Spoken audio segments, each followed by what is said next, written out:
Hey folks, Pat here from DNS, and this Madison area fishing report is current as of July 19th. Well, got a lot of stuff to go over, so let's just get it right into it. It has been drier this last week, which is nice. So we escaped some of the rain that came through the state, and so compared to previous weeks, we've been pretty dry anyway. Lake levels do remain high, according to the Dane County's website here. Looks like they're still above their summer max, but there is still no slow no wake order in effect, other than down here on Weechawak, formerly known as Squaw Bay. They do have some buoys out there to let folks know that you can't be ripping through there. So yeah, do tone it down if you're down in that area of the lake. Otherwise, I'm not sure exactly how accurate all this information is on the Dane County's website. It seems like these numbers have stayed the same for at least the last week, and you'd think they'd come down some. But anyway, it is what it is, and this is the resource we have. So no slow no wake orders in effect, except for that one area in Weechawak Bay. A little bit of shop news here. Leeches. I'm getting my last shipment of leeches in this morning. So I'm stocking up with about 20 pounds or so. And those should last us through next week, no problem. But if you want to stock up, now's the time to do it. I will not be getting any leeches after this. Yeah, a couple posters on the front door. The O'Hara Fishing Club's having their garage sale August 2nd and 3rd. I'll report more on that as we get closer to that date, but that's a fundraiser for them. And there's a thing going on up the street here at the Troy Community Gardens. They got some community events they put a poster up here for. If you have a poster for an event, either fishing related or in the area here on the north side, happy to promote whatever you've got. Made a post last night. Super excited to be getting fly tying materials up on the pegs here. So we're kicking things off with Midwest Bucktails. So this is run by a guy, Wes. He's down in Rockford. Runs a great operation down there. He hand selects and treats and dyes all of these tails himself. So they're good quality. Awesome color selection here. We're going to be getting some more colors in, but this is a great start to our fly tying department. If you've ever been in the shop here since we took over, might have noticed this back corner being blank. We got the bucktails up here, and that's kicking off the fly tying department. We've got a huge order actually from Hairline coming in. It should be here on Tuesday. We'll start getting that stuff put up. But anyway, super excited to get fly tying materials up on the shelves. Been wanting to do that since day one. So speaking of fly tying, we do have locally tied flies. We've had them the whole time, but got a little display here I made. Well, shouldn't say I made it. I converted it out of a cat tree. So this is a cat tree I found on the side of the road and thought it might make a cool fly display. So I put these foam things on here. You can see here we got flies by Ben Lipchansky all displayed here nice. Aztec Fly Fishing Company. Harley's going to be tying up some more flies, and we'll fill the display out, and we'll be talking about some of these local flies in the Happy Fly Day feature that we do at the end of the report. And if you never stuck around to the end of the report and you fly fish, you should be listening to that. Get some good information about what's going on locally down there. So I think that's pretty much it for that stuff. We can get into the report a little bit more here. So weather-wise, we had a warm start to the week, but temps came down, and it's going to be an absolutely gorgeous day today through the weekend and into next week. It looks like maybe a little chance of rain here and there early in the week, but great temperatures hovering like right around 80. So yeah, great chance to get out and do some fishing. This is what happens when you click on the Monona buoy right now. The site's been down for a couple days, so not sure what's going on there, but I have heard that water temps on Monona have been hovering around 80 degrees, which means as you go down the chain, they're going to be warmer, which means, if you're fishing muskies, they say to give those fish a break when you hit that 80-degree mark. So, yeah, just keep that in mind, I guess. We'll go to beach closures. The Dane County Public Health site here only have really two beaches on here, B.B. Clark on Monona and then Warner over here on Mendota. Otherwise, all the beaches look good. I know folks have been complaining about a lot of algae and green gross water out there, but this little cool down we have and some wind came through and kind of knocked that down in a lot of spots from what I hear, at least for the time being. Tenney Park Beach is closed because of construction. But it sounds like water quality is pretty good out there. I also did check the tournament webpage here, and it looks like there is a 60-boat tournament, a WAPTA, so that's Wisconsin Alliance of Bass Tournament Anglers. They're hosting a tournament launching out of the Green Lantern. Well, actually, I don't know if they launch out of the Green Lantern, but they at least do all their registration and stuff there. But this tournament goes on Lake Monona, Wabisa, and Keeganza, not Mendota. But yeah, you might notice a few more boats out there than normal. So, but generally around the chain, as far as the report goes, like I said, it's nice of the heat to give us a little break this week, and the high water levels are coming down a little bit. Algae blooms have been making things a little green and smelly in spots, but the fishing around town has been good. So for the most part, look for gills congregating on outside weed edges in 10 to 15 feet of water and in weed pockets, but I've heard of fish out as deep as 20 feet on the bottom. On Lake Monona, I do hear about gills also starting to be found in that 10 to 15 feet of water out over deep water. So, right out in the middle of the lake, 70 feet of water, you can find gills 10 to 15 feet out down just about anywhere. And for those fish and a lot, and even the fish on the weed line, just a little jig with a piece of redworm and a waxworm spike or whatever, any of those things are going to work well. Otherwise, around the chain, crappies are generally being found out in that same 10 to 15 feet of water on weed edges and structure, but I've heard about some suspended at those depths over deeper water as well. A crappie minnow or a minnow-shaped plastic on a small jig head is a pretty safe bet for those fish. Other than a few here and there, the perch action remains pretty slow. I hear about the fish I do hear about seem to be most active at first light on weed edges, but it really they aren't showing up in the numbers that you might expect for this time of year. The bass action's been good around town. Largemouth are up shallow for the most part, and lots of things work well for them this time of year. But with weeds coming up, weedless rig plastics and swim jigs are good options. And topwater action's been great around town too. Some smallmouth can still be found shallow, but most of those fish are being found on rocky shoreline breaks in 10 to 20 feet of water these days. Catfish are dispersed back out into Lake Mendota, so you never know where you might run into one.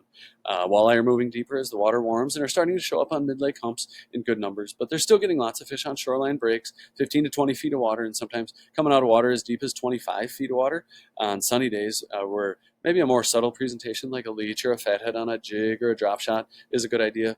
That's not to say folks aren't getting plenty of fish trolling crankbaits. Crawler harnesses too have been really popular lately. And of course, when the walleye move up shallow at night, jerk baits and swim baits are great options. With the water temps, like I said, reaching 80 degrees, most musky anglers are hanging it up for till things cool down. Lots of pike around the chain, and we'll grab just about anything. Area rivers and streams continue to run high with the rain we've had, but they are coming down, and we'll hit on some of those a little later in the report. As far as a little more detail goes, up here on Cherokee, still a weedy mess up there. So shore anglers are having a difficult time, but you can run a topwater through there and maybe find a bass or a small pike. The catfish have pretty much moved on from the 113 bridge down here, but they are still getting some catfish. I mean, the catfish are just dispersed, like I said, all throughout Lake Mendota. But they do hang out here still, and you'll find bass down there, pike, white bass, panfish, the occasional walleye even. You just never know. It's a nice mixed bag of fish down in there. But otherwise, yeah, the catfish have dispersed out into the main lake. You'll find them. You catch them on a panfish jig, or you catch them on big, crankbaits, trolling for walleyes. You just really never know where you might bump into those fish. Otherwise, like I mentioned in the intro, smallmouth bass have moved off into rocky shoreline breaks. Maple Bluff, Governor's Island, Fox Bluff. Picnic Point, Second Point, out here along the University shoreline. Anywhere you can find rocks, you'll likely find smallmouth, especially along the shorelines. You'll find some walleyes mixed in with those fish too, but a lot of the walleyes are moving out to mid-lake humps, so Dunn's Bar, Brearley Bar, Second Point, Commodore Bar, should all be holding fish. But there's a lot of walleye out there right now, and they seem pretty willing to bite, so that's great news for anglers. Otherwise, as far as pike go, they're pretty much everywhere around the chain. The Tenney Park and bluegills too. They've been finding some good bluegills on weed edges. You'll find some perch mixed in there, but I just haven't heard about big concentrations of them. A lot of smaller fish, as a matter of fact. But there are some decent fish out there you might have to sort through. But I guess if you're fishing panfish, just fish a weed line. Find a weed line, you'll catch bluegills, maybe a crappie, some perch, and the action's been great. Just a little piece of redworm on a jig is all you really need. Tenney Park has been pretty good action above here at the locks, at the breakwall up there, and if you got a boat out in this area, it's been good for a wide variety of fish. Action below the lock and dam has been spotty. In the lagoon down here, good bluegill bite for small bluegills. If you got a young person to keep busy, some big bass and some carp in there too, if that's your thing. Otherwise, over on Lake Monona, kind of the same deal across the chain. You're going to find panfish on weed lines pretty much everywhere you go. The bluegill bite down here, though, on Lake Monona has absolutely been on fire. In fact, stay tuned. Noah Humfeld's got a great video he's going to be posting about fishing for bluegills on Lake Monona. He goes over the Monona rig, or the Gene rig, a lot of people call it. But it's just a very simple rig with a sinker and a small ice fishing size jig or a small jig. Willy worms are great, and you can go out and just pound the gills. They're pretty much everywhere. People are finding them on weed lines. They're starting to move out suspended over deep water, 10 to 15 feet down, and that's going to be a pattern throughout the whole summer. And it's just great fun, super relaxing on a hot day. Just float around out there, and with your line over the side of the boat, and haul in some bluegills. Otherwise, they have still been getting fish down in Monona Bay along Brittingham Park. They've had the weed cutters in there, so fishing is a lot more pleasant down there for shore anglers than in a lot of other places. Lake Winger's getting pretty weedy over there. If you can find some pockets, though, you're going to catch some tiny bluegills and some largemouth bass, good largemouth bass population in there. And the muskie population is good in there, but also with the warm weather, you want to give those fish a bit of a break. Turville Bay and Weechubbuck Bay have also been producing plenty of panfish. They're just stacked everywhere in Lake Monona right now. Down on Wabisa, you got the Lattice Park area. I haven't heard of much coming out of there lately, but the dredge hole over here on Upper Mud still has panfish on the weed edges, and maybe some suspended crappies out there. The flats around Upper Mud have been good for largemouth bass in there. Lake Farm Park, some good bluegill action up on the north end of the lake here, and on the south end. In between, I've heard about some decent walleye action in the Babcock and Bible Camp area, per usual. A lot of folks getting them trolling up there, but you can, if you're jigging on a weed line along this whole shoreline, you'll likely find fish.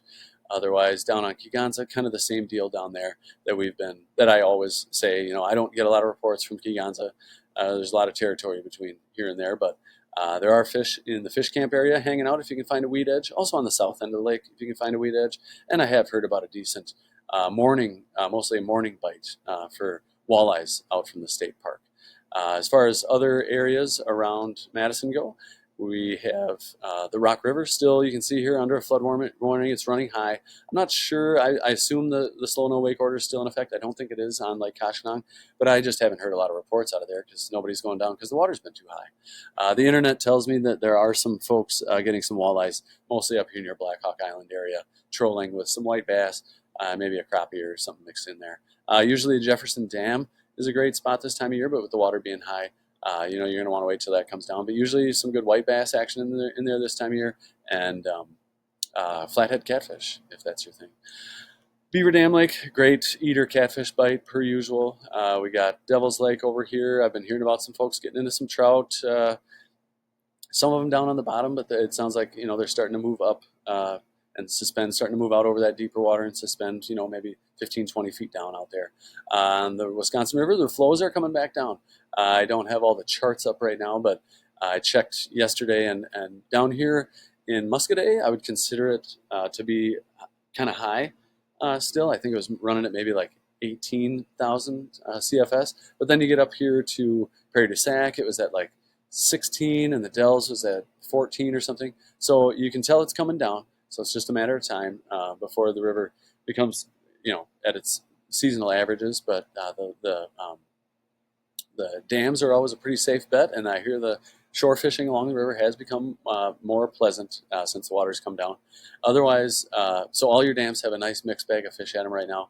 All your flowages have been fishing pretty well, from what I hear. Walleyes trolling near shoreline breaks, anywhere from 5 to 20 feet of water. Up on Lake Wisconsin, I do want to ask people, I hear there's still some floating debris out there, like whole trees kind of floating debris. So do be careful when you're running out there. There's a slow no wake order in effect up here from like Tipperary Point up. They're doing some construction at the trestles up there, and shallow bays and stuff have been producing some good panfish, and that's going to be the same thing for all the way up the chain, or all the way up the river here. Castle Rock, Petenwell, same thing. Folks are getting walleyes, white bass, trolling. Jigging's a good option too. Over on the river, the levels are coming down and the river has opened back up. At least the Coast Guard doesn't have it completely shut down anymore. It is still high, but folks are getting fish and getting out on the river. I haven't heard a ton of reports though, but it's good to hear that at least the water is starting to come down over there as well. Over to Milwaukee, the Milwaukee River has been running high, and it is still running high, but it's a little more fishable. I was over there a few days ago and it was high, but You could have fished it, and it's going to come down here if we can just stay dry. Good smallmouth action in the Milwaukee River, and of course some pike in there too. Out on the big lake, otherwise, in the Milwaukee area, it sounds like they're getting cohos and king salmon out a little bit from shore, but just up the shoreline here, up the East Coast in Port Washington, I've heard about some shore anglers having some success on for cohos and even a few king salmon moving in there. And that's if the wind's right. So you get a west wind, it blows that warm water out, and cold water moves in, and that brings the fish in.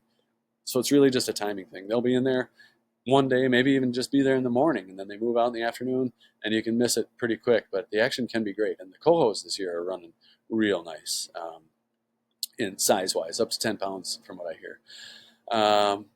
Otherwise, I think that's it for the warm water side of things. As far as fly fishing goes, a lot of the streams in the area have been running high, just like the rivers, but they are coming down, and fishing has been good. A buddy of mine was out yesterday on Gordon Creek and did well. And that's a creek that usually takes a while to clear out. He said it was dirty, but if you're up in some of the headwaters and you find some cloudy water, make sure it's cold.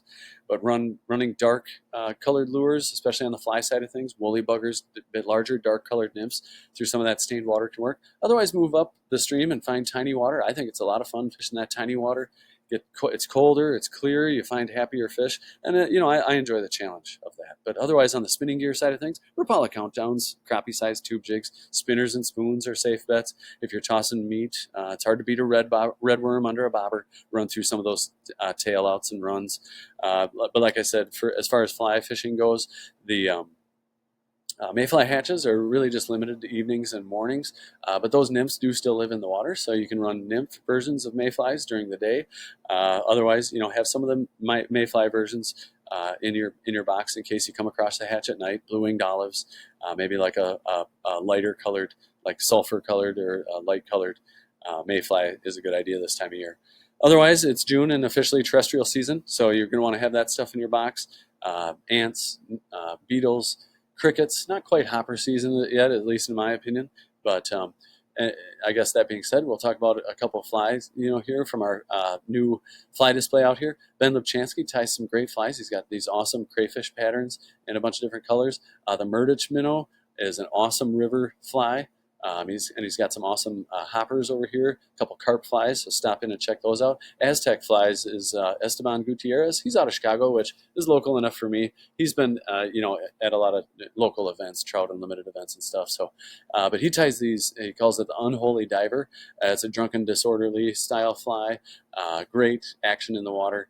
And, we got them in a bunch of colors. Great for smallmouth on the river. We got some salmon flies for when that comes around. And, of course, hippie stompers. Great kind of just a buggy-looking fly. Super popular driftless fly for catching trout. So swing in, check out some of that stuff. We'll have some more stuff up on the displays there pretty soon. So anyway, I guess that pretty much does it for the report. Thanks for hanging in there. If you want us to expand on anything, feel free to call the shop, 241-4225, and we can try to answer any questions you might have. Otherwise, post your comments and catch us below. We always love seeing that stuff. And yeah, that's it. Thanks for tuning in. Good luck out there, and we'll talk to you next week.